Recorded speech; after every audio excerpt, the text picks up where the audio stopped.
lá a apresentação do professor Edgar Indalécio Ismanioto, é filósofo, doutor em ciências sociais.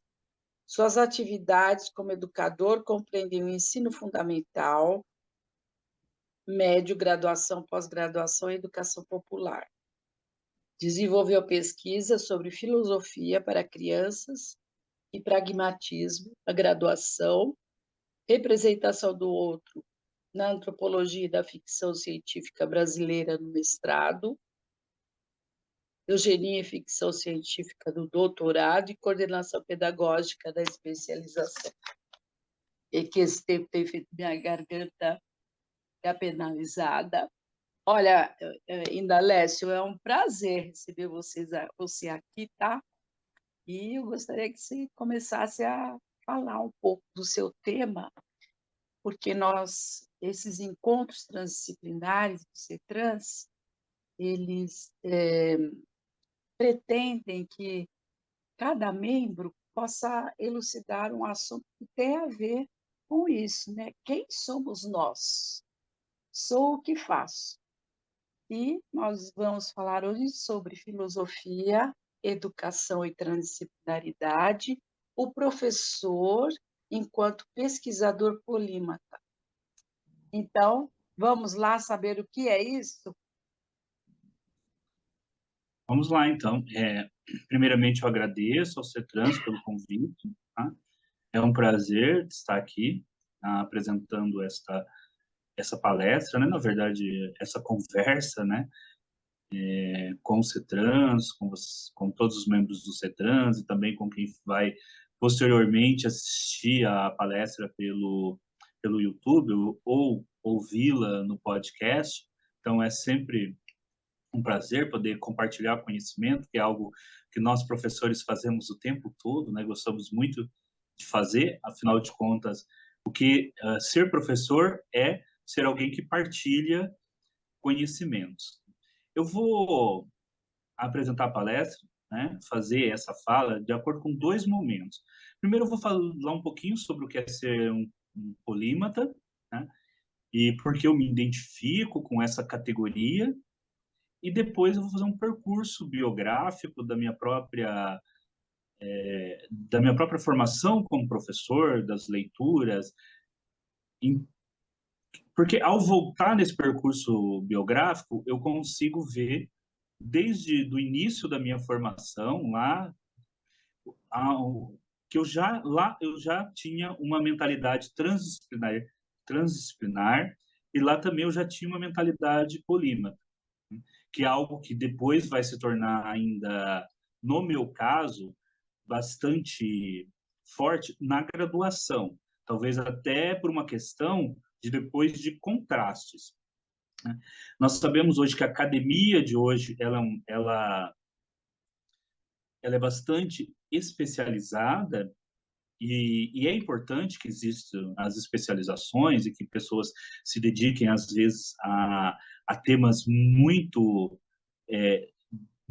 de forma muito especializada, porque é necessário, né? Afinal, a gente vê aí, às vezes, médicos, principalmente, né, se dedicando ao, digamos assim, né, a partes do corpo humano, mas é necessário também ter aquele intelectual, assim como ter aquele médico, né, que no caso da medicina a gente fala do médico da família, que tenha essa visão do polímata, né, que tenha essa visão que vá além do micro para o macro, né, e que consiga trazer diferentes disciplinas e diferentes formas de conhecimento para o seu fazer. No meu caso, o fazer pedagógico, no meu caso, o fazer educacional, né? Mas isso pode ser em qualquer área, né? Hoje você pode ser alguém que trabalhe numa determinada área, mas que traga, então, a transdisciplinaridade, a polimatia ali junto com você, né? Como pesquisador polimata e como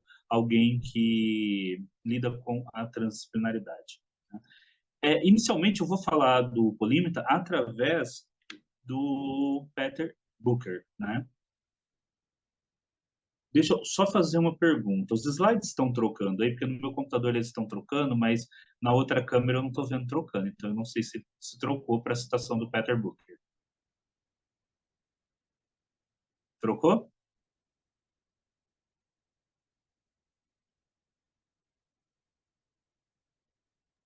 Eu não estou vendo trocar. Não? Ainda Não. não. Ainda não? Então deixa eu ver aqui se aconteceu alguma coisa. Ah, agora trocou. Agora Acho que Agora você sim. eu tenho que deixar ele, então, desse jeito para ele poder trocar. Se colocar ele aberto, ele não vai trocar. Mas tudo bem. Então, a citação do Peter Burke, então, é a seguinte. Polímatas contribuem para o conhecimento transferindo ideias e práticas de uma disciplina para outra. Então, no livro O Polímata, que foi lançado aqui no Brasil há uns 3 anos atrás, o Peter Burke, ele traz essa citação, né? E todo o livro dele é um livro que busca trabalhar com a questão da polimatia. Quem que é o polímata e como ele contribui para o conhecimento hoje, né? Por quê? Nós pensamos muito no polímata no Renascimento, né? Talvez ali até o século XVII, ainda com Descartes, com Newton, a gente ainda pensa na possibilidade da existência de um polímata e de alguém que transcende diversas áreas, mesmo que fique mais conhecido por uma área. Por o caso do Newton, por exemplo, que trabalhou tanto com interpretações bíblicas quanto com alquimia, mas ficou mais conhecido pela física. Ou o caso do Descartes, que tem uma obra monumental de cosmologia, mas ficou mais conhecido pela filosofia da mente. Mas o Peter Burke ele traz a ideia do quê? De que a polimatia ela ainda é possível hoje, mesmo nessa era do conhecimento super especializado. Assim como a questão da transdisciplinaridade é que vai estar ali alinhada com a polimatia hoje. Então,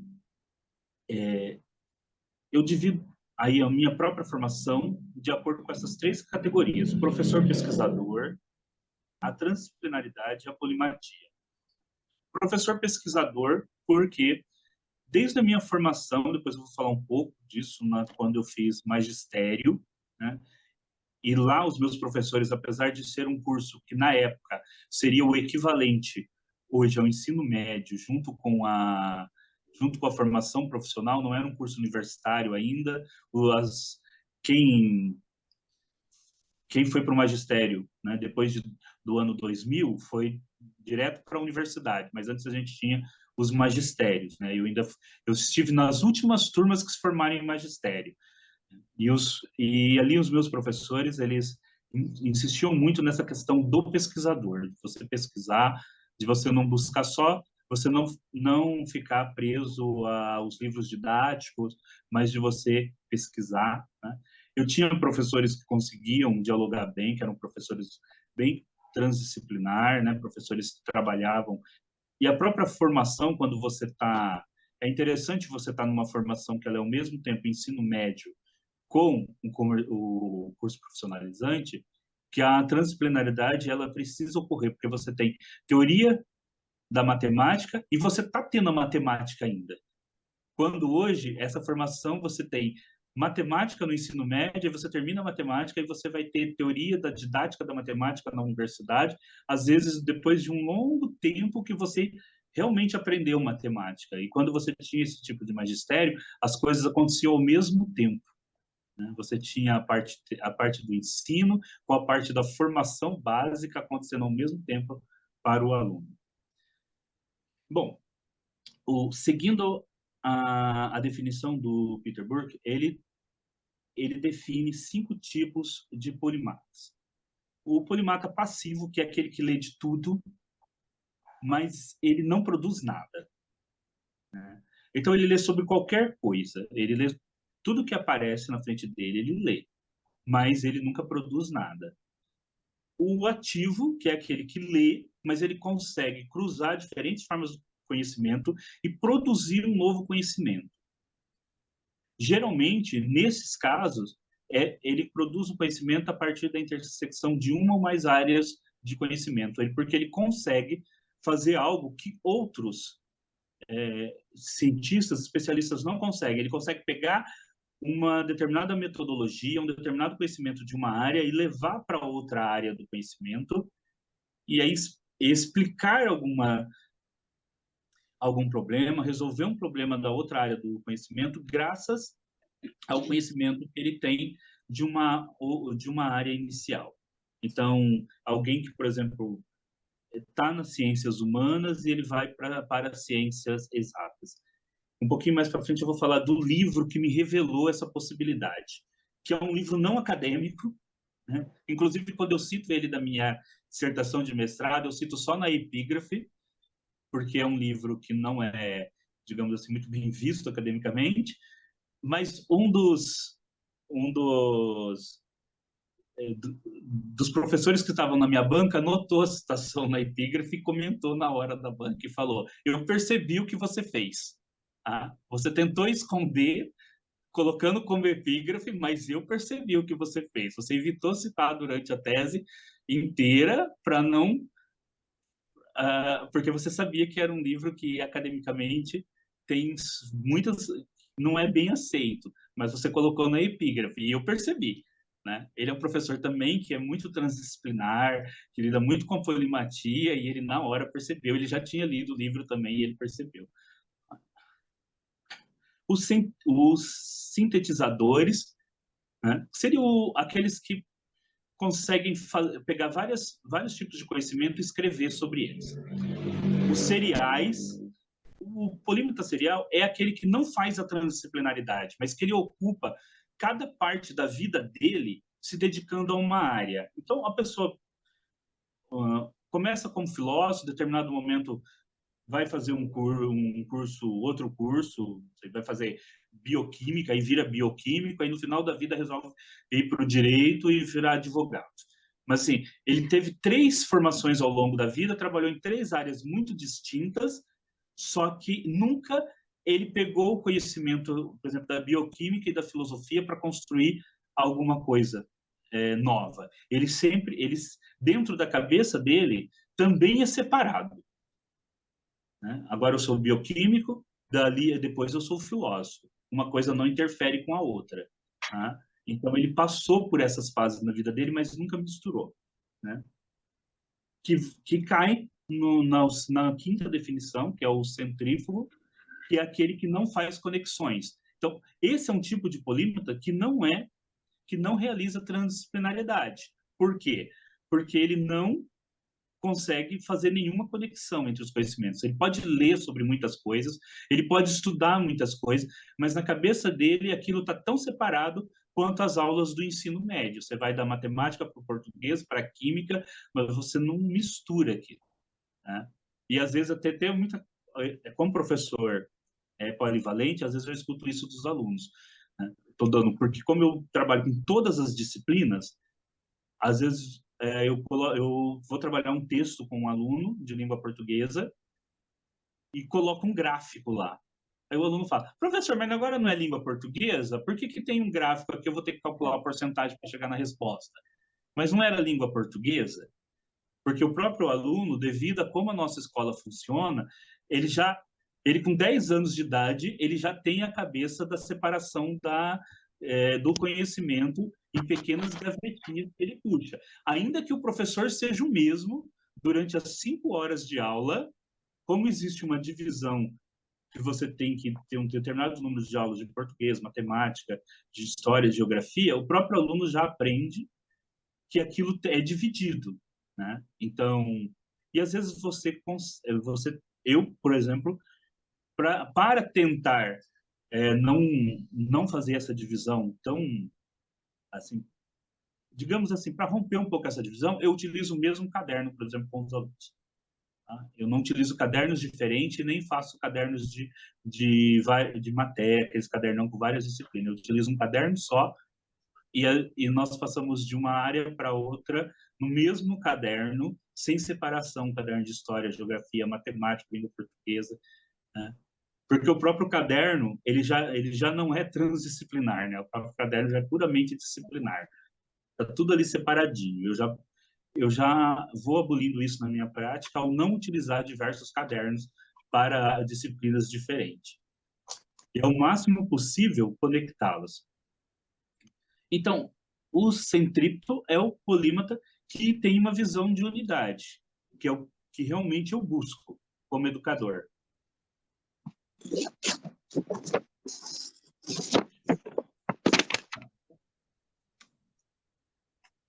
Deixa eu passar o slide. Bom, o Peter Burke ele vai falar um pouquinho dos hábitos que os polímatas têm que ter. Então, primeiro tem que ter uma vasta biblioteca, leitura, né? Depois ele fala da questão das redes de contato. Por exemplo, o CETRANS, né? Uma rede de contato. Então, você ter contato com pessoas de diferentes áreas, diferentes especialidades. Enciclopédias e periódicos é algo que ele diz que é importante, né? Afinal, não dá para você se aprofundar em tudo. Mas se você ter boas enciclopédias, se serve como respaldos, né? Então, por exemplo, ter livros, enciclopédias, né? E ele cita alguns tipos de polímatas da modernidade. Por exemplo, os amadores. E aí, no meu caso, por exemplo, eu sempre coloco lá nas próprias redes sociais do CETRANS, né, a questão de astronomia. Eu sou um astrônomo amador. Aqui na minha cidade, Marília, eu participo de 2 grupos diferentes de astronomia amadora, que tem aqui na cidade, um chamado Grama, outro chamado Sastrum, né? Participo, sou membro da Sociedade Astronômica Brasileira, como amador. Então, essa é uma forma de você fazer a polimatia. Então, o Peter Burke cita, né? Então, você pode ser um advogado, um professor, e ao mesmo tempo se dedicar à astronomia, ter o seu telescópio, etc. O enciclopedista, aquele que escreve verbetes de enciclopédia, né? Aquele que escreve, que se dedica a sistematizar o conhecimento. Então, você entra lá, por exemplo, agora, você tem a Wikipédia, que é uma enciclopédia que ela é comunitária. Então, parei só um pouquinho, porque a minha casa fica bem do lado da onde passa o ônibus e fez um barulho agora. O enciclopedista, que é aquele... Então, por exemplo, estava falando da Wikipédia. Você pode se dedicar a escrever verbetes de enciclopédia, fazer pesquisas e se dedicar a escrever verbetes, artigos, etc. Né? Os palígrafos, que é quem é pago para escrever sobre um assunto. Então, às vezes, você é pago e você escreve sobre aquele assunto porque você é um escritor profissional. Tá? Então, você escreve, você se dedica à escrita neste sentido. Bom, eu me considero alguém que já andou aí por todos esses três formas de polimatia. Né? Tanto já trabalhei com material que eu pesquisei muito e escrevi porque foi uma encomenda editorial. Então, já fiz esse tipo digamos assim, de atividade, inclusive para livros, tanto para editoras de livros didáticos, quanto para livros acadêmicos. Bom, então, aqui eu vou falar um pouquinho sobre interdisciplinaridade. O Peter Burke, ele diz que interdisciplinaridade não pode ser confundida com polimatia, porque grupos interdisciplinares é quando você coloca um monte de pessoas que são formadas em áreas diferentes, tá? E elas colaboram, mas elas não são polímatas. Tá? O grupo inteiro é um grupo interdisciplinar, mas ali não tem polímata. Tá? Ali cada um está trabalhando na sua área e, por acaso, a reunião de todos, né, concede um novo tipo de conhecimento. Mas não significa que essas pessoas são polímatas. Tá? Isso não significa que elas são polímatas. Aí eu peguei uma citação do próprio site do CETRANS sobre o que é a transdisciplinariedade. A única coisa que eu fiz foi inverter os parágrafos. Né? O primeiro parágrafo, que está a parte etimológica, lá no site do CETRANS, está abaixo do segundo parágrafo que está aqui. Eu inverti, né, apenas por uma questão de como eu desejo falar sobre o que é transdisciplinaridade, mas é tirado ali logo do artigo de definição de transdisciplinaridade do próprio site do CETRANS. Então, etimologicamente, trans é o que está ao mesmo tempo entre as disciplinas, através das diferentes disciplinas e além de todas as disciplinas, remetendo também à ideia de transcendência, né? Que você pode ser tanto a questão das disciplinas, né, quanto a questão da transcendência, né, de transcender, que no caso do CETRANS, eu vejo pelas atividades, né, e pelas falas dos colegas, que ambas as possibilidades estão contempladas dentro do CETRANS.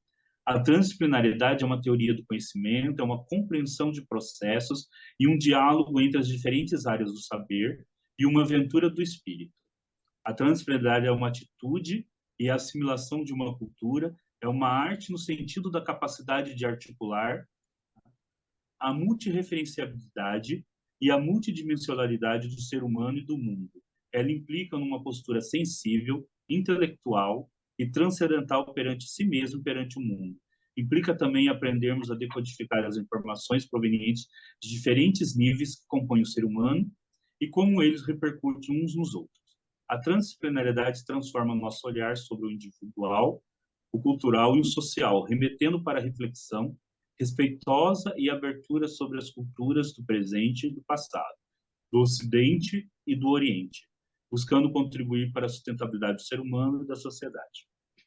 Tendo essa definição, então, eu chego aqui a, digamos, uma conclusão de que o polímata, ele é, por natureza, alguém que tem uma atitude transdisciplinar. Então, o polímata, ele é a pessoa que tem a atitude transdisciplinar, né? Que tem essa atitude de buscar, né, essa transdisciplinaridade, essa quebra entre as disciplinas, né, ou esse perpassar por todas as disciplinas, mas no caso, inclusive, da transcendência e inclusive além, né, das disciplinas, porque não é só você juntar conhecimentos das disciplinas, mas em determinado momento, né, é você parar, inclusive, talvez, de enxergar o mundo como separado por disciplinas.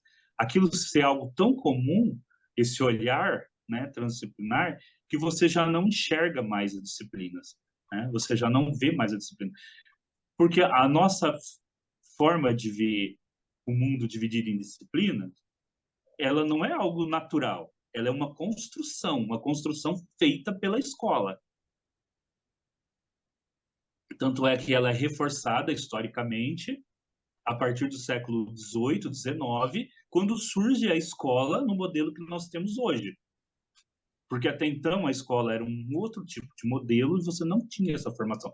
Se nós pegarmos, por exemplo, os filósofos gregos antigos, nós os chamamos de filósofos, mas quando você vai ler Epicuro, Aristóteles, Platão, o que você tem ali não é o filósofo que você tem hoje, né? Você tem ali alguém falando sobre cosmologia, ética, política, física, lógica, matemática, tudo junto, né?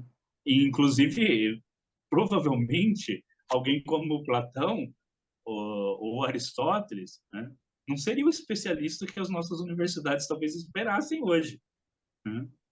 Então, por quê? Eles não são filósofos no sentido de alguém que vai estudar um pensador ou vai só pensar ali na filosofia enquanto uma ciência humana. Então, eles são totalmente transdisciplinar, ao ponto de chegar a essa própria ideia de transcender a própria ideia de disciplina, que não existia para eles.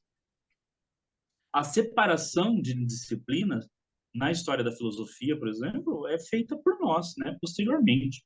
Hoje nós falamos a metafísica do Aristóteles, algo que o Aristóteles mesmo nunca usou, né? A palavra metafísica nem foi criada por ele, vai ser depois de muito tempo que o outro filósofo vai organizar os livros dele, e porque aqueles livros não cabiam aqueles temas não cabiam na física, ele vai colocar, é o que está além da física, é a metafísica, né?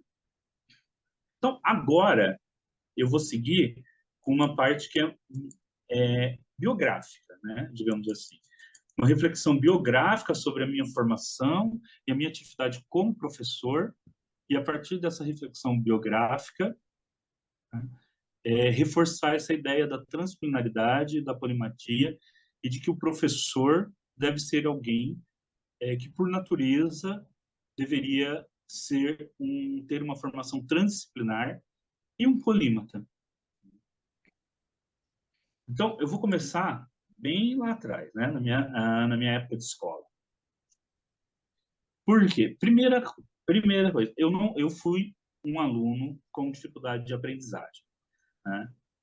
Por várias questões que, de nível pessoal, eu morei na área rural durante um tempo, né? Então, e depois, só depois, quando eu vim para morar na área urbana, né? E já em outro estado, inclusive, é que eu percebi, né? Que a defasagem escolar que eu tinha, além de algumas outras questões. Então, eu fui me alfabetizar, eu já tinha quase 10 anos de idade, né? Então, o meu processo de alfabetização demorou bastante. Eu fui me alfabetizar, já tinha quase 10 anos de idade, né? No caso, morava só eu e meu pai. Eu fui me alfabetizar um pouco tardiamente, tá? Em escola pública. Isso se deveu, em grande parte, a uma professora que notou a minha dificuldade com alfabetização, que notou a minha dificuldade em aprender a ler e a escrever. E essa professora, e eu me lembro até hoje, né, eu já havia reprovado de ano, inclusive, na época alunos reprovavam. Ela me ensinou a ler e a escrever através de histórias em quadrinhos. Ela me ensinou a ler através de histórias em quadrinhos. E ali, então, nasceu também um interesse grande que eu tenho por histórias em quadrinhos, que tem até hoje. Inclusive, eu pesquiso na área de histórias em quadrinhos até hoje, tanto a história em quadrinhos em si, como a questão da utilização didática da história em quadrinhos, né? Então, essa professora é que fez esse meu contato com a parte escrita, porque na minha casa também não havia, né? Na minha casa não existiam livros na minha casa, tá? Meus pais, meu pai acho que fez até o equivalente na época ao sexto ou sétimo ano, né? Não havia livros na minha casa, acho que só tinha o único livro que existia na minha casa era a Bíblia, né? Então não havia biblioteca, não havia livros, a gente não tinha contato com livros que não fossem no ambiente escolar. Bom, mas depois daquele momento que graças a essa professora eu aprendi a ler, alguma coisa ali também, né, deu um estalo, porque eu me tornei passando assim alguns anos, eu me tornei um leitor compulsivo, né? E comecei a ler muito. Lógico que quando você demora um pouco o processo de alfabetização inicial, aí existe uma demora depois até você ganhar fluência na leitura, que é algo que hoje eu trabalho muito com meus alunos. Eu trabalho numa escola pública também, né? E eu recebo alunos muitas vezes que estão no processo de alfabetização da mesma idade que eu estava também quando aconteceu a minha alfabetização. Não deveria ocorrer mais, né? Os alunos deveriam se alfabetizar ali no máximo com 8 anos, por aí, mas ainda ocorre de um aluno ou outro chegar, né? Às vezes com 10 anos, ainda no processo de alfabetização. Isso era muito maior na época que eu era aluno, né?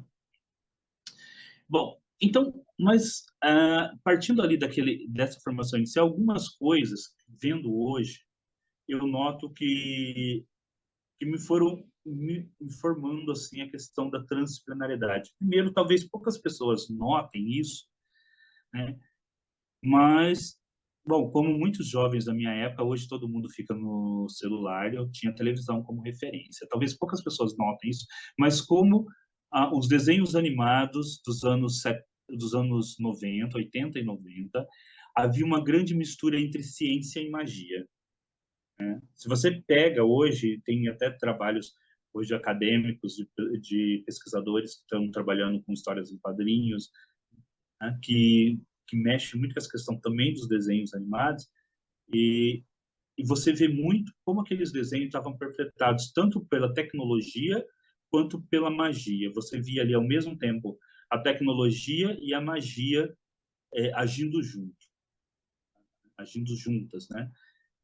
E de certa forma, eu penso que é, esse tipo de conhecimento fica no nosso subconsciente, né? Essa questão de que talvez não exista uma divisão entre ciência, filosofia, ciências humanas, né? O que é transcendente, o que é do nosso mundo, não exista uma divisão tão é, forte, digamos assim, né? Tão hard, quanto nos querem fazer pensar. E eu acho que, de certa forma, esse tipo de pensamento que todo mundo que lida com a transdisciplinaridade tem, nasce talvez, né, inclusive dessas referências da infância, né, dos desenhos, das histórias em quadrinhos, porque quando você pega histórias em quadrinhos, desenhos, etc., você vê o quanto nestes mundos de criação, né, nesses universos criativos, magia, ciências, elas não se contrapõem, elas fazem parte de um mesmo universo ali e dialogam. Quem está vivendo a nossa época agora com esses filmes de super-herói, você tem ali o tempo todo. Então, um super-herói que todo o conhecimento dele, ele usa uma armadura super tecnológica, com nanotecnologia, etc., mas ele está ali ao lado de um outro que tecnicamente é um deus nórdico, ou de um outro que é um mago. E o quanto essas coisas todas estão nas histórias em quadrinhos, estão no mundo dos animes, dos mangás, etc., né? E talvez nós não notemos tanto assim, né, que na cultura em geral, essa divisão, essa disciplinariedade, essa questão de colocar as coisas em compartimentos diferentes, ela não existe, né? Na cultura em geral, ela está ali. Bom, eu desenvolvi na época assim que eu comecei a gostar bastante de ler, um dos meus primeiros digamos assim, paixões de leitura foi Faroeste, né? Eu coloquei até a capa de uma revista de Faroeste, foi uma das primeiras realmente que eu li, tá?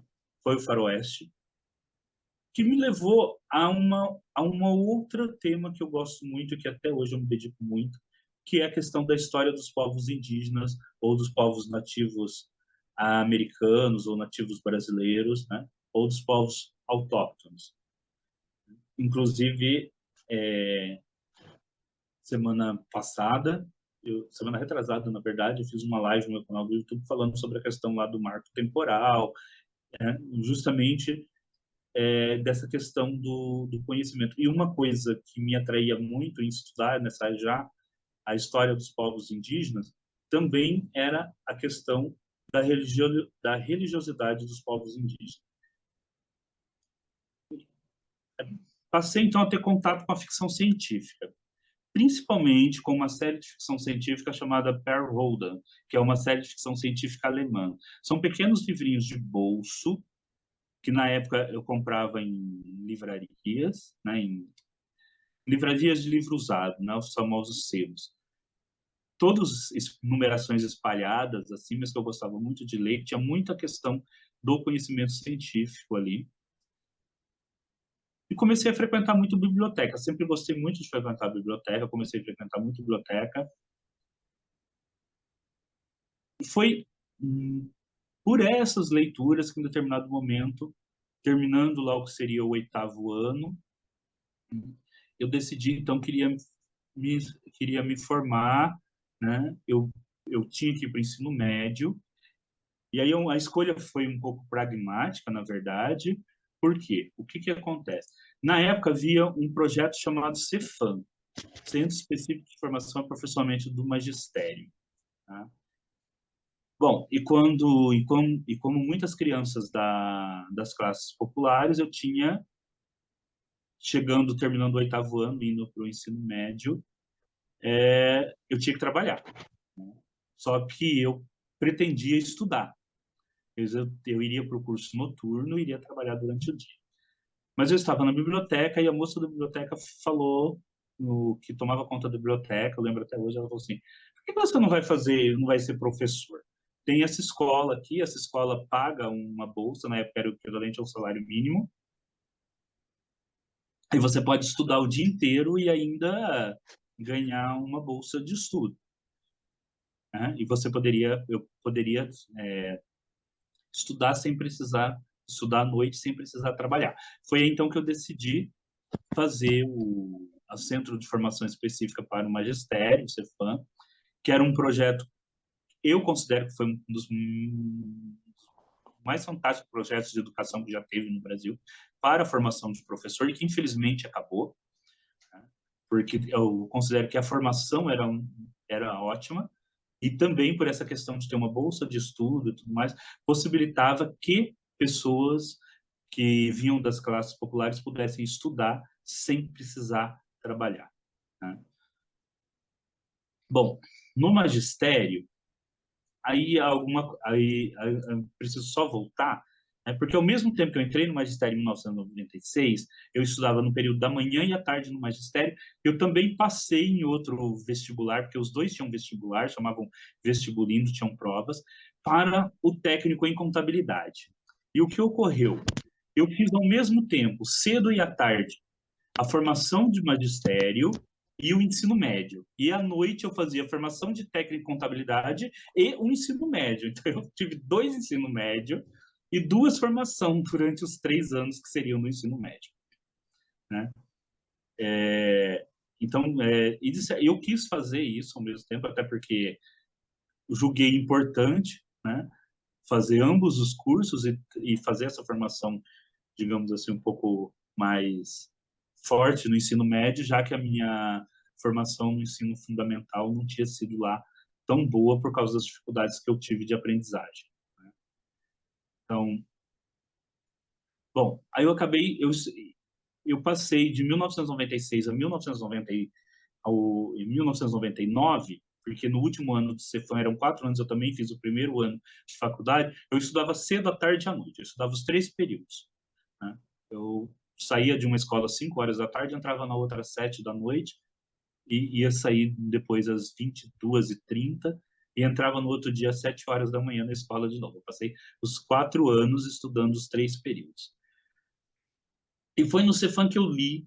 Então, assim, eu entrei para ser professor no magistério por uma questão bastante, assim, prática, né? Eu queria estudar, mas, ao mesmo tempo, eu precisava receber, eu precisava ter receber algum rendimento para me manter estudando, senão precisaria estudar à noite. O Cefam proporcionava isso. Mas lá no Cefam foi quando eu me enxerguei realmente como professor, decidi depois seguir a carreira como professor, né? E um dos textos que vai me marcar muito nessa formação é um texto chamado Sobre Jequitibás e Eucaliptos, do Rubem Alves. Embaixo tem 2 fotos retiradas da internet, né? Uma foto de um jequitibá e outra de um rei de eucaliptos. O Rubem Alves, nesse texto, ele foi dado pela professora Marilice, né? Eu lembro o nome dela, e lembro quanto o texto me impactou na hora. Nesse texto, ele define que existe 2 tipos de professor. O professor que é o eucalipto é tudo igual, todo mundo faz a mesma coisa, e, e assim, o professor eucalipto, ele é bem visto, porque ele não causa problema, é, ele entrega toda a documentação certinha, ele faz exatamente o que mandam ele fazer, né? Ele é aquele professor que está na linha de normalidade. O professor Jequitibá, ele já é uma árvore mais frondosa, né? E por isso, muitas vezes, esse professor Jequitibá, ele vai chamar mais atenção, né? E ali, eu lendo o texto na época e lendo posteriormente, lendo agora, né, revendo esse texto, o professor Jequitibá, que o Rubem Alves está falando, é justamente o professor que realiza a transdisciplinariedade, né? É justamente o professor que não fica preso dentro das casinhas. É justamente o professor que se recusa a ser um eucalipto, a ser igual a todo mundo. A ser igual a todo mundo. Esse professor, é o professor que todo professor deveria ser, tá? E esse texto é fantástico, eu recomendo muito mesmo a leitura desse texto, porque esse texto é fantástico, do Rubem Alves. É um texto que você não consegue ler ele e não te marcar a sua carreira como professor, né? Eu considero o melhor texto que eu já li do Rubem Alves. Eu li muita coisa dele, mas esse texto talvez seja porque o que mais me marcou, né? É difícil você falar qual é o melhor texto de um autor, né? Geralmente é aquele que te marcou em um determinado momento da vida, que foi muito importante. Tá? Também, nessa época, eu li Paulo Freire, Vygotsky, Jean Piaget, Rudolf Steiner, né? Que é aí um pedagogo da pedagogia Waldorf. E a professora de filosofia me indicou, ela vendo que eu tinha interesse em filosofia, ela me indicou ler O Mundo de Sofia, do Jostein Gaarder. Aí eu li O Mundo de Sofia. E já na época eu tinha um interesse muito grande por ufologia. E uma professora, a gente ia fazer uns seminários que ela deixou tema livre. Ela não queria dar nota no tema do seminário. Era um seminário para professor. Ela queria dar nota em como você expunha o conteúdo, em como você conseguia dar uma aula e chamar a atenção dos seus colegas. O objetivo dela não era dar nota no conteúdo, era dar nota em como você se relacionava enquanto professor. Eu perguntei, professora, posso falar sobre ufologia, alienígenas? Ela falou, pode falar sobre o tema que você quiser, desde que você... Então, foi a primeira vez que eu fiz uma palestra, digamos assim, bem entre aspas, sobre ufologia, que já era um tema que também eu tinha muito interesse na época, né? Porque eu comecei lendo ficção científica, eu comecei comprando revistas de ufologia, e assim, seguindo aquele monte de coisa que eu começava a ler tudo ao mesmo tempo, né? Fiz o fichamento que uma professora de sociologia pediu do Manifesto do Partido Comunista. Bom, ao mesmo tempo, então, também eu fazia o curso de técnico em contabilidade. E na época eu li essa coleção que está aí, que era um livro da Folha, que era uma coleção de livros da Folha sobre questões empresariais. Eu destaco esse livro que está aparecendo no slide, para quem está ouvindo pelo podcast, é o livro A Empresa Viva, do Ari de Deus, que ele faz uma conexão bem interessante entre ciências humanas, ele fala de educação e da necessidade da empresa ser uma empresa que educa. Olha, ali na hora foi a ligação entre o que eu fazia como no curso de contabilidade e o que eu fazia enquanto formação de professor. E eu lia muito também artigos de economia, principalmente os artigos do Roberto de Campos, A Lanterna na Popa, que era publicado na Folha. Bom, mas eu também me dedicava, apesar de estudar os 3 períodos, à militância estudantil. Eu fui membro do Grêmio Estudantil das 2 escolas, tanto da uma da escola onde eu cursava contabilidade, quanto da escola onde eu cursava o magistério, né? Na época, participei de questões estudantis, fui membro da União da Juventude Socialista, que era um grupo estudantil, existe até hoje. E foi ali que eu publiquei o meu primeiro artigo em jornal, com a orientação de um professor. Foi justamente publicado sobre o movimento dos jovens, sobre como os jovens deveriam lutar na política local. Foi publicado num jornal chamado Jornal Negro News, que era um jornal da comunidade negra aqui de Marília, né? Do Conselho Municipal do Negro. Né? E o professor falou assim, quer publicar no meu jornal? Escreve um artigo sobre o que vocês estão fazendo aí no Grêmio, que eu vou publicar. Bom, é um artigo curtinho, lá tem 4 parágrafos, né? Olhando em retrospectiva, né? Assim, não é assim, um artigo que você colocaria muito em destaque, né? Mas foi ali que eu também comecei a gostar da ideia de escrever, da ideia de que eu podia escrever, né? E que isso e, e o quanto eu andei com aquele jornal, né? Debaixo do braço, que foi tão emocionante ver você tendo escrito alguma coisa, né? Ainda mais para alguém cujo processo de aprendizado da leitura e da escrita tinha sido tão complexo, e de repente você se vê ali como alguém que escreve, né? Como alguém que escreve, então isso foi muito importante na informação. E junto com o pessoal ali, eu li Marx, Engels, li A Era dos Extremos, do Eric Hobsbawm, mas eu tinha outros interesses também de coisas que eu lia, e como eu disse, eu lia compulsivamente. Vocês vão perguntar como que eu lia, né? Fazendo 3 períodos de escola, eu ainda conseguia ler alguma coisa, né? Mas eu lia, né? E ali eu conheci um livro que foi talvez foi nessa época que eu estava no ensino médio, um livro que me marcou muito e até hoje é meu livro de cabeceira. Eu releio esse livro sempre que eu posso, que é O Despertar dos Mágicos, do Leo Pous e do Jacques Verdier.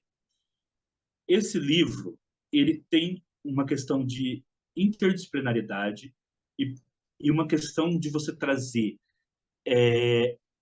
diversas áreas do conhecimento ali junto, que é fantástico. Até na formatação do livro, porque tem hora que eles param de falar da teoria e tem um ponto que você lê, né? Um conto do Arthur C. Clarke, né? Tenho ali um trecho do livro Um Cântico para Lebornites, tem trechos do conto do Arthur McCain. Inclusive, foi a primeira vez que o Arthur McCain foi publicado no Brasil, e ao mesmo tempo eles têm uma ideia que é apresentada nesse livro, e tem um determinado momento que eles falam assim: você só vai conseguir fazer uma arqueologia da antiguidade quando, junto com o arqueólogo formado nas ciências humanas, for um físico, um químico, alguém para poder analisar a, as civilizações antigas, para você ver realmente o que essas pessoas produziam. Então, e foi este livro cuja citação eu coloquei na minha dissertação de mestrado, cuja eu coloquei uma citação na minha dissertação de mestrado, não como citação, na verdade, como epígrafe, porque ele sintetizava a ideia que eu tinha de transdisciplinaridade, a ideia que eu tinha de polimatia, de você passar por todos os conhecimentos. E aí, no finalzinho da banca, quando eles já tinham dado a nota, o professor Edgar Franco, que depois se tornou meu amigo, até hoje a gente conversa, tudo, ele pegou e falou assim: professor Edgar, eu notei a sua epígrafe de que livro que ela é, viu? Você tentou aí não fazer referência, porque você não citou no meio da pesquisa, mas eu notei a influência que você teve para fazer sua pesquisa. E o professor Edgar Franco é um multiartista polímata também, né? E ele também leu este livro, e ele sabia do que eu estava falando, que eu coloquei na epígrafe, porque na epígrafe o livro, a citação poderia estar ali, né, na epígrafe.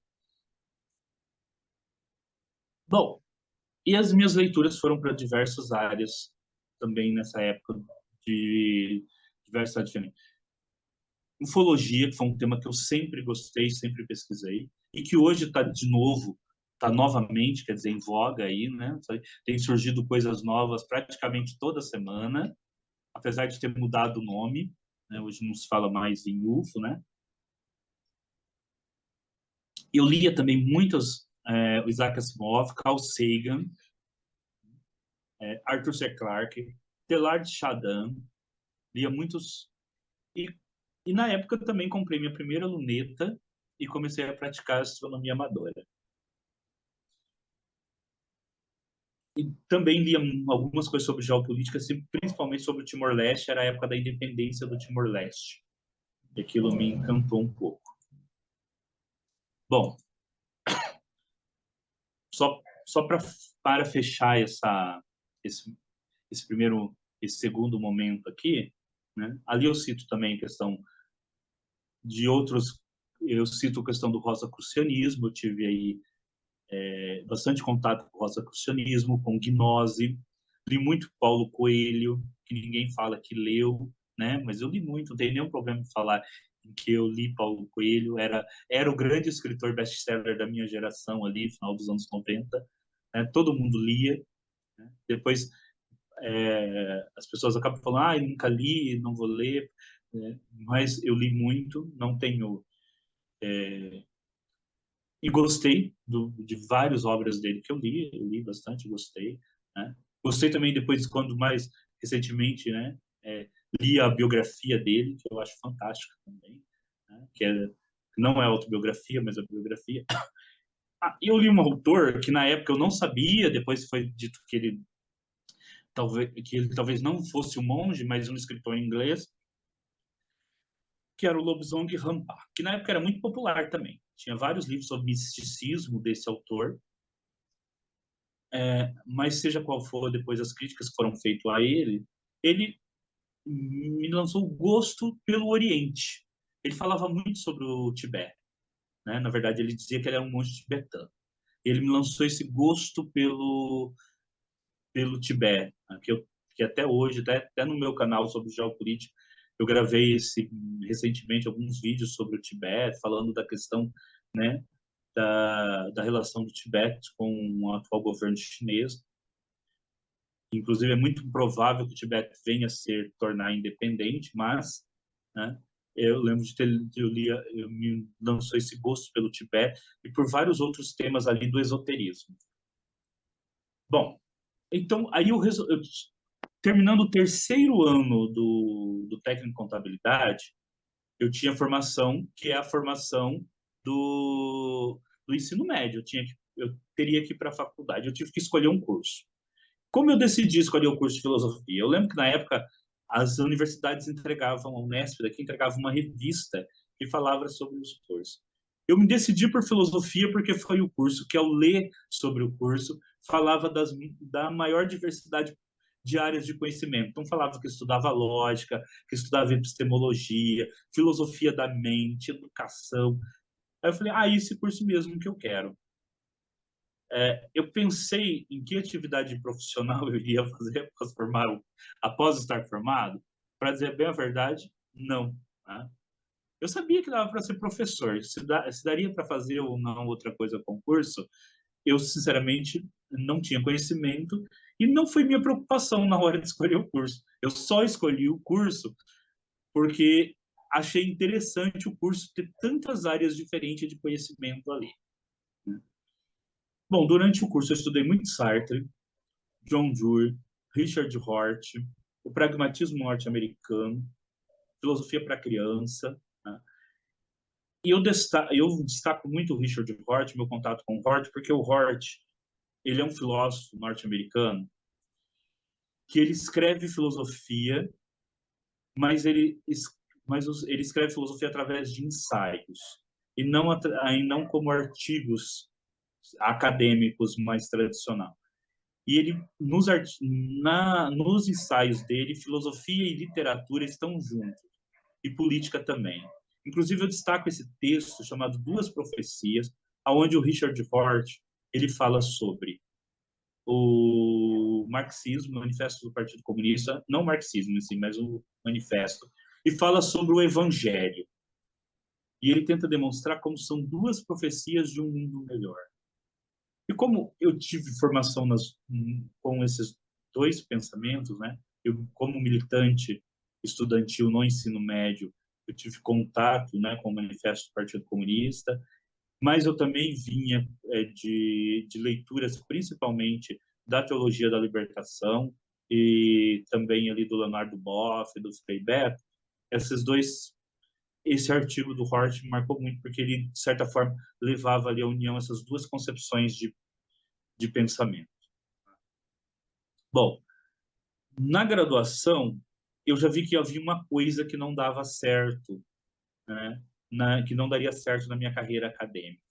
Em determinado momento, em toda a graduação, todo mundo começa a meio que se especializar em alguma coisa. E que provavelmente você vai fazer um mestrado ou doutorado sobre aquela mesma área e vai passar o resto da vida estudando aquele conhecimento.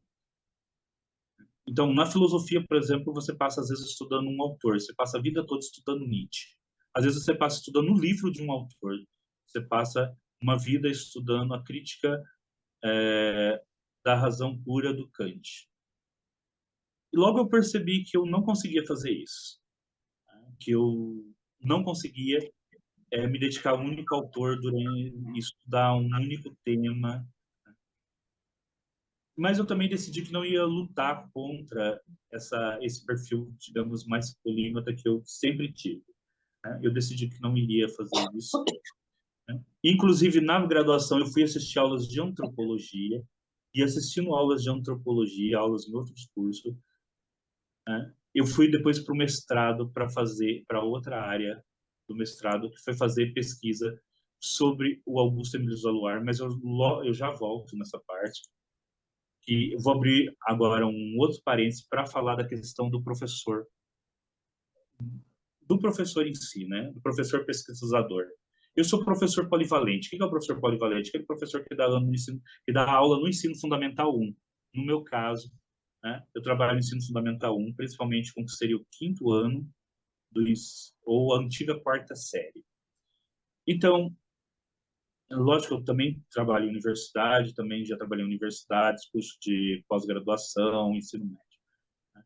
Mas a minha carreira mais extensiva numa única atividade, que começou, né, quando eu ainda estava fazendo o curso de filosofia, como eu já tinha formação do Cefam, né, no meu 3º ano de filosofia, eu já era professor, né, da rede, já era professor da rede municipal daqui de Marília, comecei em 2001, né, então foi no 3º ou no 4º ano de filosofia.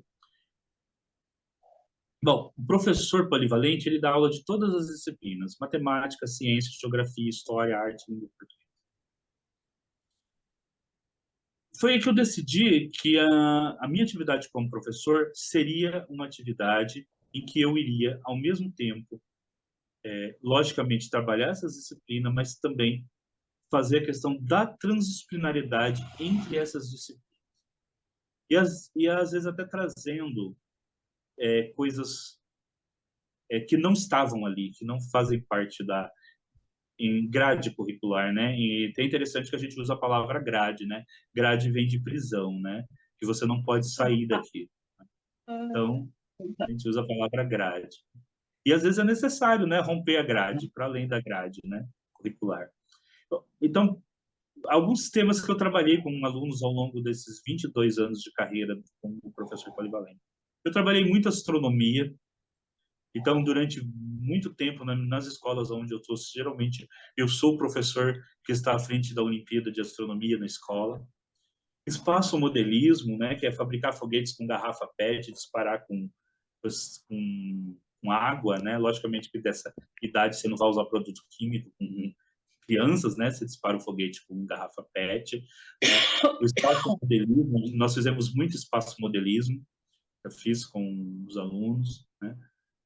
E aí, geralmente, o pessoal do grupo de astronomia daqui de Marília vai junto com a gente também. Robótica.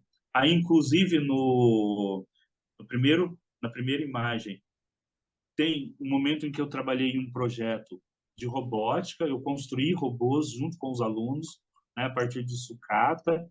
E junto com o professor de informática, nós ensinamos os alunos a programar, né? E fizemos a programação e construímos o robô. E o robô, inclusive, ele se mexia, né? Nós conseguimos fazer mexer as mãos, a cabeça e as pernas. Nós fizemos uma garagem, nós fizemos vários tipos de robôs, né? Ali, de técnicas usando servomotores. E nesse tempo que eu desenvolvi esse projeto, eu me dediquei a estudar robótica durante um tempo para fazer esse projeto com os alunos. Nós chegamos a ganhar um prêmio de melhor de projeto pedagógico de destaque num evento, né, de robótica.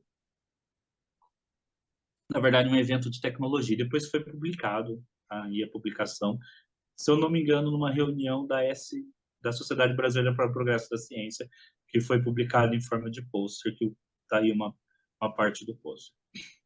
Também trabalhei astrobiologia com as crianças, tem aí o pôster que eu apresentei numa reunião da Sociedade Brasileira de astrobiologia, tem o pôster aí, né? E eu trabalhei com as crianças a partir, basicamente, o que nós estudamos os planetas na aula de astronomia, e a partir dos elementos químicos e físicos dos planetas, eles tinham que criar como seriam os alienígenas que habitariam aquele planeta. Né? Isso foi feito com crianças do 5º ano do ensino fundamental, crianças de 10 anos, ambos os projetos. Histórias em quadrinhos, eu trabalhei eu trabalhei com eles 10 pequenos livros de bolso de biografias de cientistas. Nós lemos as biografias a cada 15 dias, em sala de aula, uma leitura coletiva, e eles convertiam a biografia numa história em quadrinho de uma página. Foi um projeto que também foi publicado em livro. E eu aprendi muito a fazer esse trabalho lendo o Célestin Freinet, né? Que é um pensador francês da pedagogia, que foi professor a vida toda também, professor do ensino fundamental 1, e ele fazia esses tipos de atividades práticas com os alunos, que são atividades transdisciplinar. Por quê? Por exemplo, na questão da astrobiologia, nós também escrevemos textos de ficção científica com esses alienistas, nós usamos a língua portuguesa, usamos ciências, né? Usamos matemática, usamos a arte para fazer concepção. Então, foi todo um trabalho transdisciplinar feito com os alunos. No de robótica também foram feitos textos. Os alunos fizeram uma apresentação em PowerPoint para ser apresentada, inclusive na conferência. Fizeram também uma dança, né? Como se eles fossem robôs. Um grupo de 3 ou 4 alunos fizeram uma dança para ser apresentado junto com o projeto. Então, tudo isso foi feito de forma transdisciplinar com os alunos, tá? Ali e foi tudo feito em sala de aula, no período escolar, em sala de aula, né? Com 30 alunos dentro da sala de aula, escola pública sempre, meus 22 anos de carreira como estudante, como professor polivalente, foi em escola pública, tá? Então, foi feito sempre ali com os alunos, tá? Bom, ao mesmo tempo, eu nunca me afastei do trabalho de professor para fazer o mestrado e o doutorado. Então, eu fiz o mestrado e o doutorado ao mesmo tempo em que eu trabalhava como professor, né? E aí eu fui fazer o mestrado. E no mestrado, eu não quis,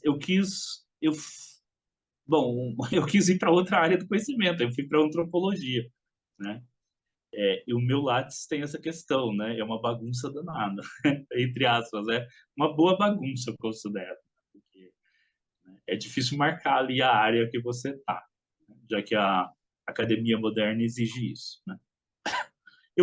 E como eu lia muita ficção científica, eu tinha lido um livro chamado Doutor Benignos, do Augusto Emílio Zaluar. Esse livro, no final dele, ele foi publicado em 1875 no Brasil. No final dele, ele cita tem um cruzário com mais de 100 cientistas da época, e ele demonstrava claramente algo que muitas pessoas falavam que assim eu não via sendo falado, que era o seguinte: os pensadores havia no Brasil no século XIX pensadores que dialogavam com os pensadores da Europa na época, né? O Augusto Emílio Zaluar, ele escreveu esse livro em 1875, foi publicado em folhetim no jornal Globo na época. Aí do lado tem uma imagem do folhetim na época. E ele cita Darwin, Júlio Verne, Camille Flammarion, a possibilidade de mundos habitados, né? Ele fala sobre a questão da origem do homem, discute se a origem do homem é na África, seria no Brasil, fala de evolução das espécies, fala de astronomia, fala da possibilidade de você encontrar restos de microbiologia em meteoritos que poderiam cair na Terra. Quer dizer, 1875 no Brasil, esse livro falava tudo isso. Aí eu fiz um projeto, né, para entrar no mestrado, fui aprovado, e a professora Cristina Rubim, né, foi minha orientadora, que eu agradeço muito, né, pela orientação. Por quê? Porque não existia biografia sobre Augusto Emílio Zaluar no Brasil. Não havia nenhum artigo acadêmico publicado sobre o Augusto Emílio Zaluar, né? Aí você imagina você chegar com uma proposta de fazer uma dissertação de mestrado sobre um autor que nunca tinha sido estudado antes, né? E a professora aceitar, tá? Então, agradeço muito a ela de ter aceitado, né? E desenvolvia a minha dissertação de mestrado sobre a expressão do... E ali você tem filosofia da pluralidade dos mundos habitados, tem um capítulo inteiro sobre a história do pensamento nosso sobre alienígenas desde a Grécia Antiga. Tem um outro capítulo sobre antropologia, tem um capítulo com história da ficção científica, né? A questão da antropologia, do desenvolvimento técnico-científico, tudo para analisar esse livro do Augusto Emílio Zaluar. Então, essa dissertação de mestrado jamais teria sido feita se anteriormente eu não fosse alguém que tivesse lido ficção científica, de ciências, e toda aquele não tivesse sido alguém que tivesse me dedicado já à climatia, porque essa dissertação de mestrado ela tem referências que vão também, assim como o próprio Zaluar cita referências que vão da física, né, que vão da física às ciências humanas, no meu caso também, para poder analisar a obra dele, você tinha que entender de astronomia, de biologia, né? Então só poderia ser alguém que também tivesse uma formação polimata para poder desvendar toda a obra dele. Eu não digo que depois surgiram outros artigos sobre o Zaluar, e é lógico, né, teve pessoas que se dedicaram mais a um único tema deste livro, né, e desenvolveram mais do que eu desenvolvi, né, porque pegaram lá o tema, vamos supor, da questão do desenvolvimento do homem ali, e fizeram uma tese inteira só sobre esse tema, né? Mas eu gosto muito desse trabalho que eu fiz, depois foi publicado em livro, porque ele iniciou, e hoje tem diversos outros pesquisadores que pesquisam sobre o Zaluar. O livro foi reeditado duas vezes, né?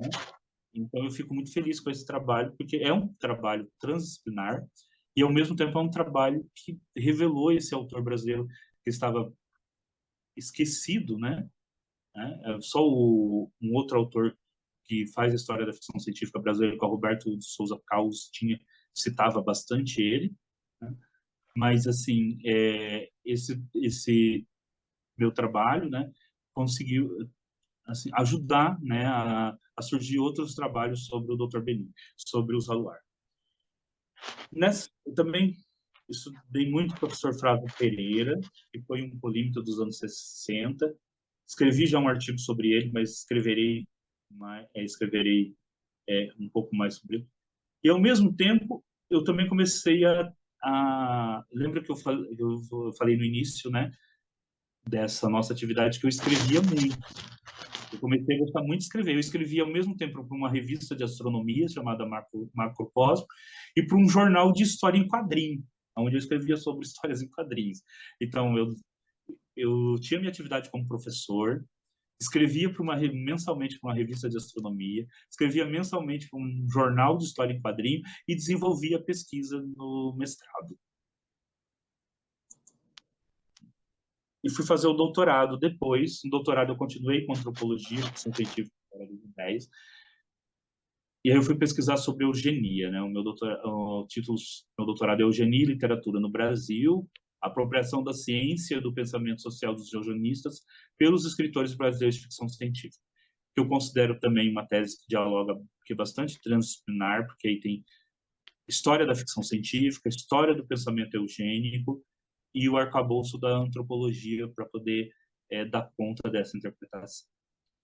Nessa época, logo depois, terminando o doutorado, se eu não me engano, eu comecei a escrever como colunista para o Père Rodin, né?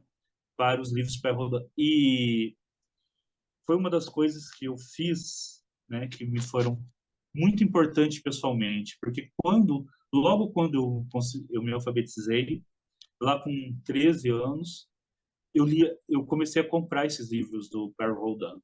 Né? E ao chegar, depois de passado todo esse tempo, ao chegar lá no doutorado, escrever pela mesma coleção que eu via, né, foi uma coisa assim que foi muito satisfatório pessoalmente, porque nunca que eu ia imaginar, lá com meus 12, 13 anos, lendo ali, né, esses livrinhos, e que um dia eu escreveria e teria meus textos publicados nessa mesma coleção, né? Foi algo muito satisfatório, até porque, né, eu não comentei, mas eu fui a primeira pessoa da minha família a fazer curso de universitário, né? E também primeiro a ter mestrado e doutorado, né?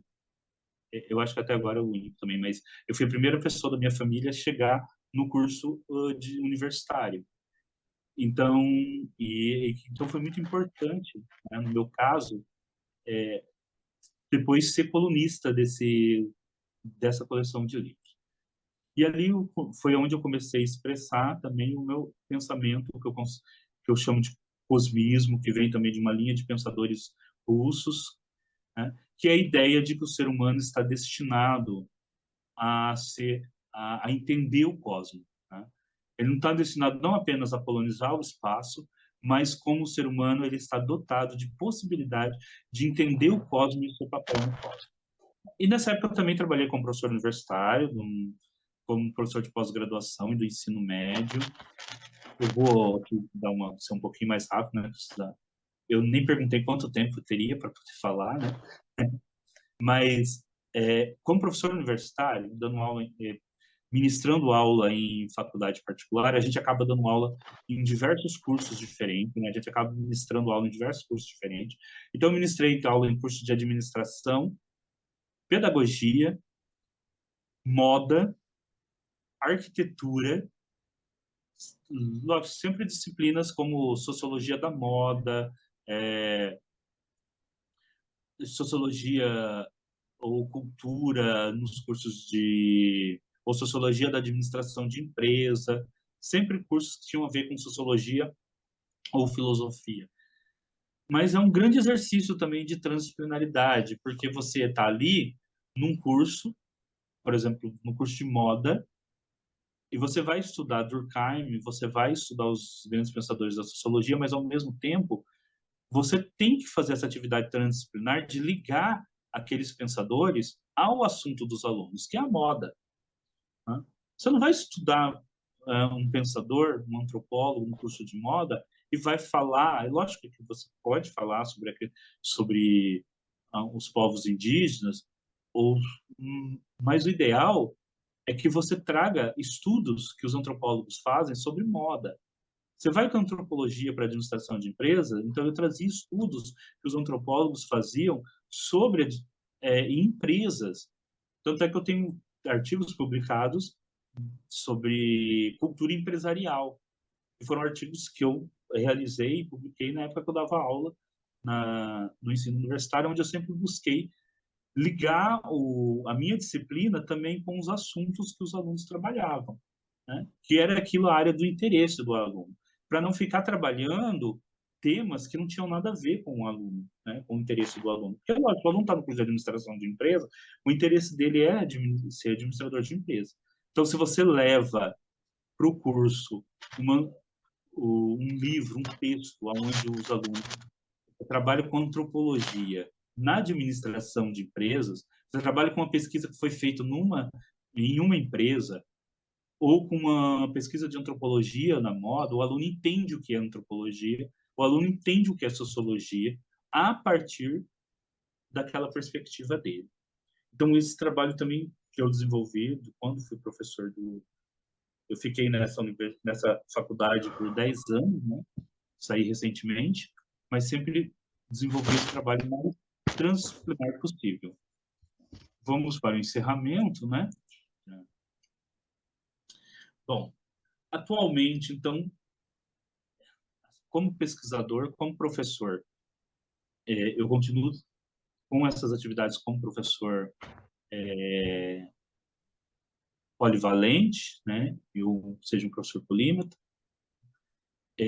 ainda que eu vejo que nos últimos anos parece que existe no Brasil um caminho, talvez, digamos assim,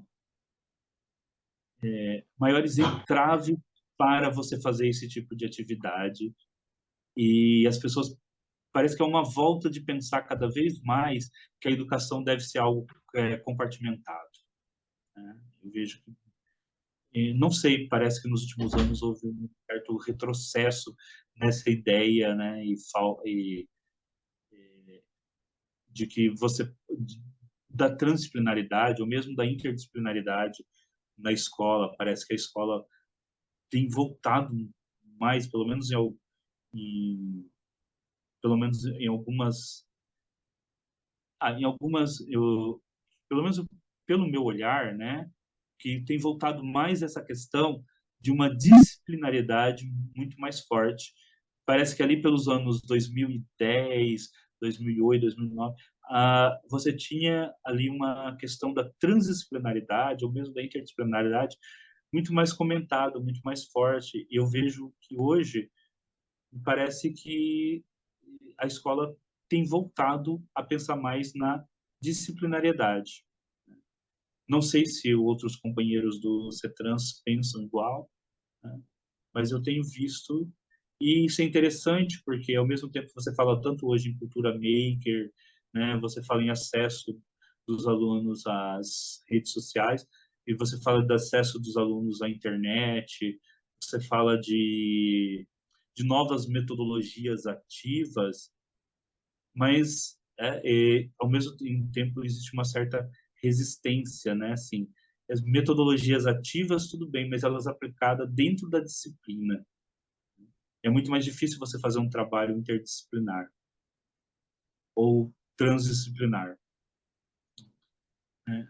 Eu estudei algumas questões de metodologia ativas, né? Fiz um curso aí, tem também um artigo publicado sobre questão de metodologias ativas, é bastante interessante, mas considero que elas são muito mais importantes ainda quando elas nos ajudam a quebrar com a disciplinaridade e ir para a transdisciplinaridade. Então, quais são os temas que hoje eu, me, eu, eu dedico meu tempo, né, quando eu não estou trabalhando em sala de aula, a pesquisar? Então, transhumanismo, que é um tema que é a questão de como o ser humano pode se modificar, né, o seu próprio corpo. Cosmismo, que é algo que perpassa assim no na, tanto como pesquisa, mas também como uma postura frente a uma postura filosófica pessoal, né? Desde as minhas leituras lá do Carl Sagan, do Arthur Clarke, que é a ideia de que o ser humano pode entender o cosmos, é uma postura epistemológica, né? Que o ser humano pode entender o cosmos, o ser humano pode se espalhar pelo cosmos, entender o cosmos, que inclusive é contrário à ideia do cosmicismo do H.P. Lovecraft, que eu citei aí embaixo, que é um outro pensador que eu tenho estudado bastante, é um escritor, na verdade, né? Mas que os pontos deles geralmente estão embutidos da filosofia do cosmicismo, que é a ideia de que o ser humano não pode entender o cosmos e de que o ser humano tem limitações epistemológicas para entender o universo. São duas filosofias que têm nomes muito semelhantes, podem até ser confundidas, mas que elas são contrárias uma à outra, né? A minha postura é uma postura da filosofia do cosmismo, né? É essa ideia de que nós podemos entender o cosmos.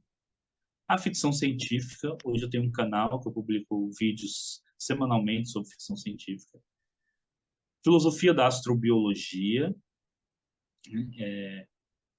eu já publiquei pelo menos 2 textos sobre filosofia da astrobiologia. Filosofias de forma geral. Hoje em dia você tem surgindo aí na filosofia tanta coisa interessante, né? Inclusive o estudo das filosofias africanas, egípcias, das filosofias orientais. E tem essa palavrinha que eu costumo usar, que é exoantropologia, que é a antropologia daquilo que é de fora, né? Que é a ideia de que você pode ter uma antropologia especulativa sobre como seria e como você poderia estudar vida em outros mundos. Lógico que não tendo contato com nenhuma vida em outro mundo, então a gente faz esse estudo hipotético, né, que é chamado antropologia especulativa, através daquilo que a nossa cultura criou sobre a ideia de vida em outro mundo. Bom, eu também escrevo poesia, contos, crônicas, tem algumas coisas publicadas, alguns contos publicados. Para finalizar, então, voltando lá nos primeiros slides, vou voltar até no slide inicial. Eu vejo, então, o professor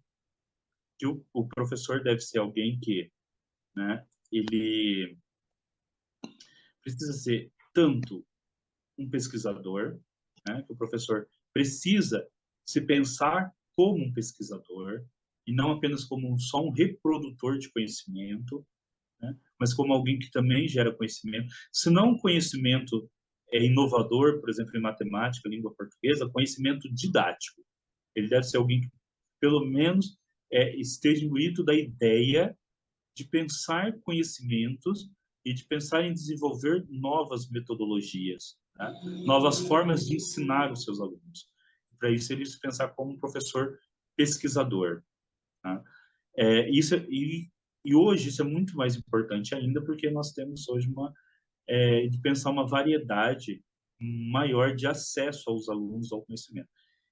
E aí, levando em consideração a minha própria trajetória pessoal, eu acho isso muito importante. Por quê? Porque em determinado momento da minha vida, eu só cheguei à possibilidade de me tornar alguém que poderia ter acesso ao conhecimento, né, porque uma professora pensou num método inovador, pelo menos do que ela tinha ali, para que eu pudesse aprender a ler e escrever. Ela utilizou histórias em quadrinhos, né? Ela viu alguma coisa que ela pudesse ensinar. Talvez se aquela pessoa, aquela professora não tivesse pensado nisso, não tivesse desenvolvido um método que pudesse levar o seu aluno acesso à cultura escrita, né? A minha história poderia ter sido muito diferente. Poderia ter sido até a história de alguém que não tivesse acesso à cultura escrita na sua plenitude, né?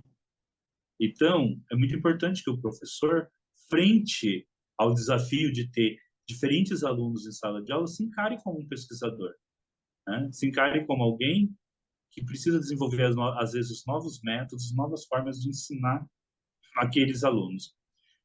E eu considero que, se o professor for um professor que tiver conhecimentos transdisciplinares, for um professor que, né, que é o professor polivalente, né, ele vai conseguir trazer, talvez, de outras áreas do conhecimento, inclusive essa possibilidade de ensinar o seu aluno. Porque enquanto mais conhecimento você tem, você consegue fazer esse diálogo. Inclusive, descobrir, talvez, ali que aquele aluno tenha um gosto pela ciência e que você talvez consiga alfabetizar ele com textos científicos e não com lendas, parlendas e etc. E aí, no meu caso, como professor universitário, como professor... Bom, hoje eu nem estou mais ligado a nenhuma universidade, mas como escritor, como pesquisador, eu me considero, por tudo o que eu expus hoje, um pesquisador polímata e transdisciplinar.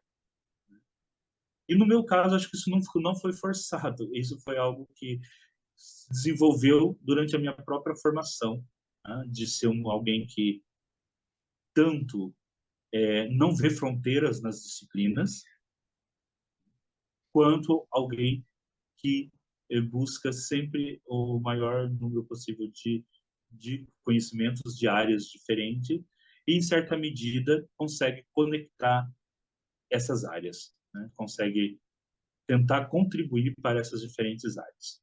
Tá bom? Bom, então é isso. Tá? Não sei se esclarece, não sei se era exatamente isso, né, que era esperado. Se não for,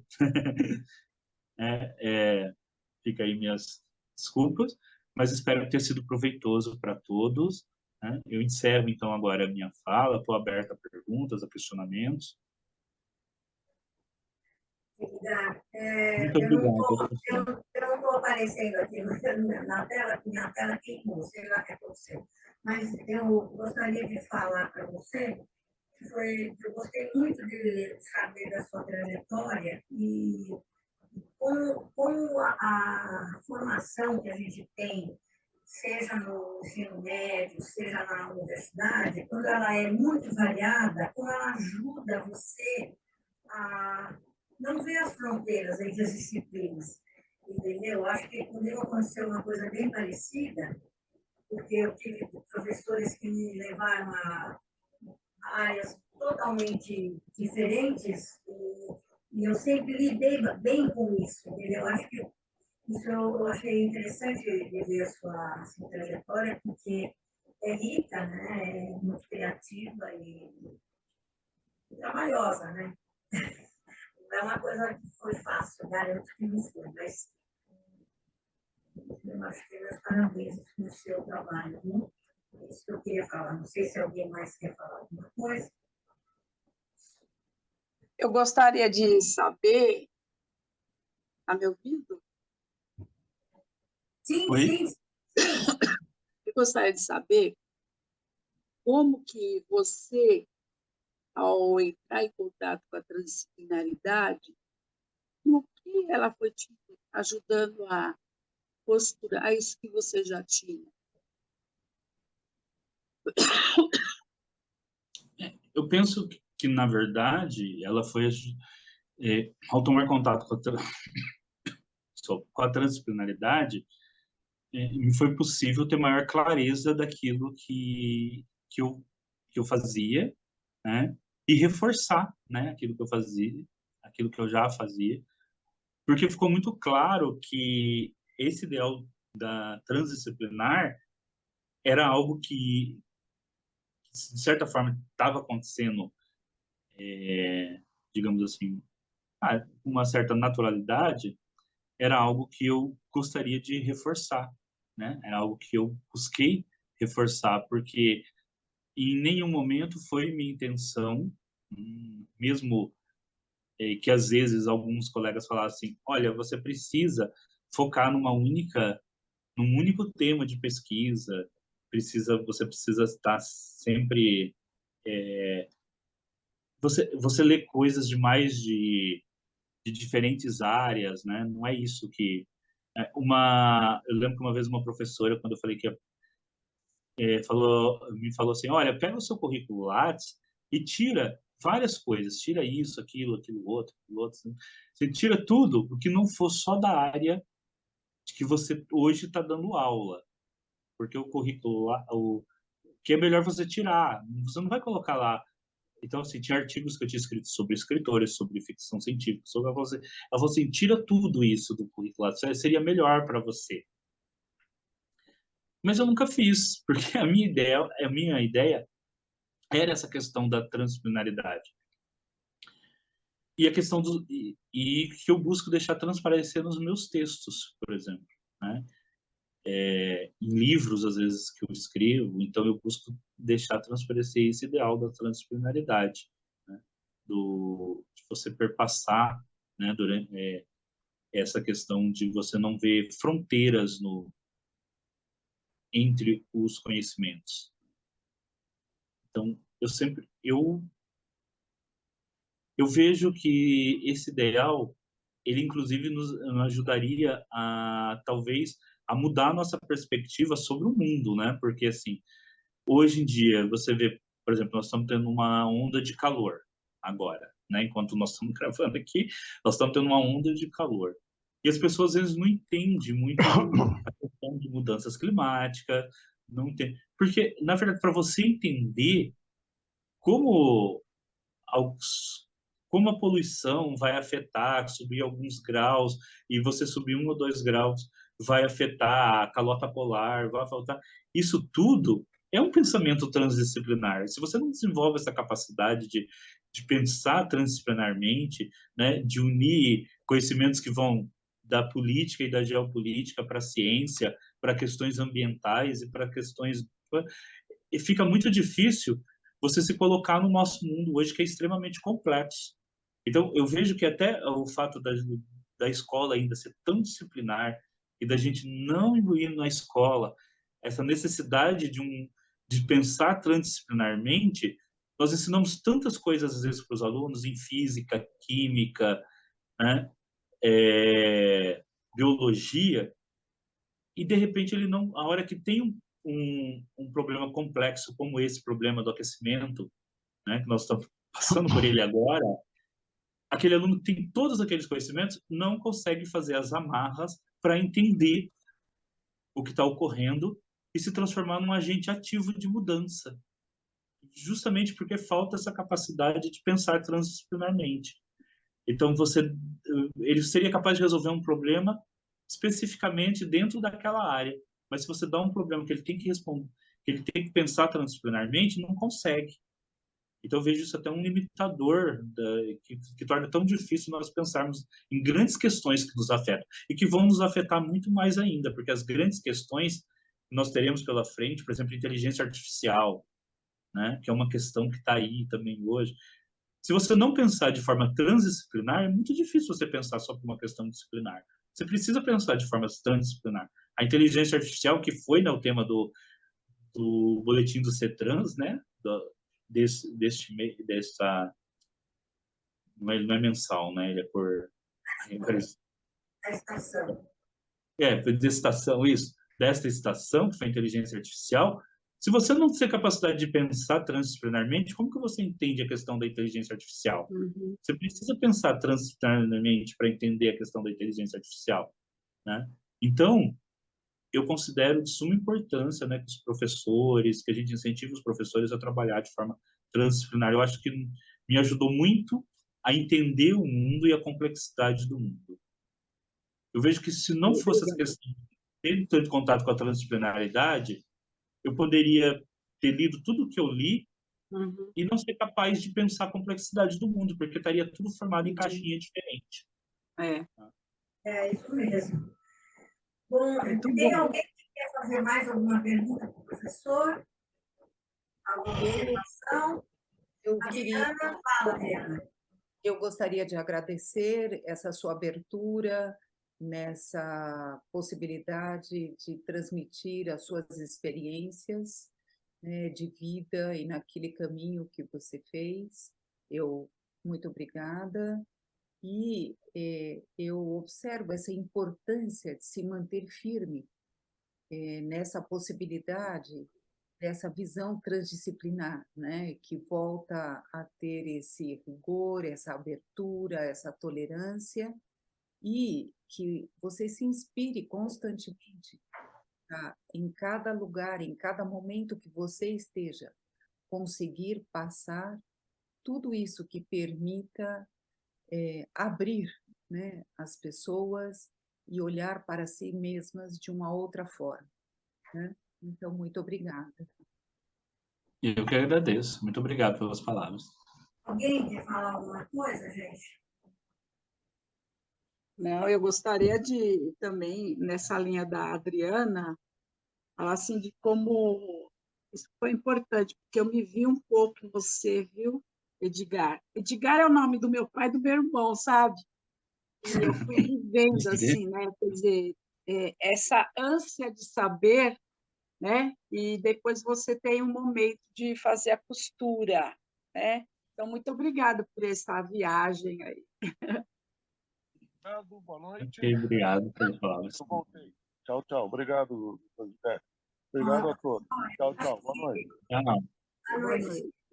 Bom, se ninguém mais quer falar nada, pessoal, eu não sei mais quem está em vídeo ou no áudio, acho que a gente pode encerrar por hoje. Muito obrigada, Edgar. Foi muito interessante o que a Ibeli falou, e a Adriana, que essa sua trajetória é um pouco a nossa trajetória também, porque a gente também transitou por várias áreas e fez essa costura.